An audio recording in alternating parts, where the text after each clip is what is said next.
Hello guys, അപ്പൊ ഇന്ന് നമ്മൾ പറയാൻ പോണത് സൂഫിയുടെ സ്വന്തം സുജാതയുടെ കഥയാണ്. അതെ, സുജാത ആർട്ടിന്റെ ബിഹൈൻഡ് ദ സീൻസ് ആണ് ഇന്ന് ഞാൻ ഇവിടെ അവതരിപ്പിക്കാൻ പോണത് ഗായ്സ്. ആദ്യം തന്നെ പറയാനുള്ളത്, ഞാൻ ഇത്തിരി കഷ്ടപ്പെട്ടു ഗായ്സ് ഇതൊന്ന് കംപ്ലീറ്റ് ചെയ്യാൻ വേണ്ടിയിട്ട്. കാരണം ഞാൻ കുറച്ചായി പെയിന്റും ബ്രഷും തൊട്ടിട്ടോ. അതുകൊണ്ട് തന്നെ എനിക്ക് സംടൈംസ് മനസ്സെത്തുന്നിടത്ത് മെയ്യെത്തുന്നില്ല എന്നുള്ളൊരു വിഷയം എനിക്ക് ഉണ്ടായിരുന്നു. അതുകൊണ്ട് തന്നെ എനിക്കിത് 2-3 ദിവസം എടുക്കേണ്ടി വന്നു എനിക്കിത് കംപ്ലീറ്റ് ചെയ്യാൻ വേണ്ടിട്ടോ. ബൈ ദ വേ, പിന്നെന്താ പറയാ, എല്ലാവരും നിമിത്താണല്ലോ.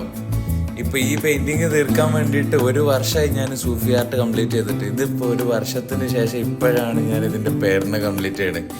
എന്താ പറയാ, എനിക്ക് അത്രയും താല്പര്യമുള്ളൊരു സബ്ജക്റ്റും കൂടെ ആയതുകൊണ്ടാവണം ഞാൻ ഈ 2-3 ദിവസം ഇതിന് വേണ്ടിയിട്ട് മാത്രം, ഇതിനെ എങ്ങനെ അടിപൊളിയാക്കുക, എന്ത് ചെയ്യുക, അങ്ങനെയൊക്കെ നലച്ച് വേറെ ഒരുപാട് പരിപാടികൾ ഉണ്ടായിട്ട് കൂടെ ഞാൻ ഇതിന് സമയം കണ്ടെത്തി അടിപൊളിയാക്കിയിട്ടുണ്ട് എന്നുള്ളതാണ് എൻ്റെ വിശ്വാസം കേട്ടോ. ചില കാര്യങ്ങൾ അങ്ങനെയാണല്ലോ, എല്ലാം നമ്മൾ വിചാരിക്കണ പോലെ അങ്ങനെ നടന്നു കഴിഞ്ഞാൽ പിന്നെ മേലെ പുള്ളിക്കാരൻ ഇരിക്കണത് എന്തിനാല്ലേ. അതേപോലെ ഇതിൻ്റെ സമയമായത് ഇപ്പോഴാണെന്ന് ഞാൻ വിശ്വസിക്കണേ. എന്തായാലും എനിക്കിത് കിൻസുക്കിൻ്റെ വാളിൽ കൊണ്ടുപോയിട്ട് ഹാങ് ചെയ്യണം. എത്രയും പെട്ടെന്ന് തന്നെ എനിക്കിത് ഹാങ് ചെയ്യണം. ഇത് അടിപൊളിയായിരിക്കണമെന്നാണ് എൻ്റെ വിശ്വാസം. നിങ്ങളെ അഭിപ്രായം കാര്യങ്ങളൊക്കെ ഒന്ന് അറിയിക്കട്ടെ. ആ ഗ്ലോസി എഫക്റ്റ് ഒക്കെ വന്നപ്പോൾ ഇങ്ങനെ സംഭവം ചിഞ്ചി എന്നാണ് എൻ്റെ വിശ്വാസം. എനിവേ ഗായ്സ്, നമുക്ക് തുടരാം. ബൈ.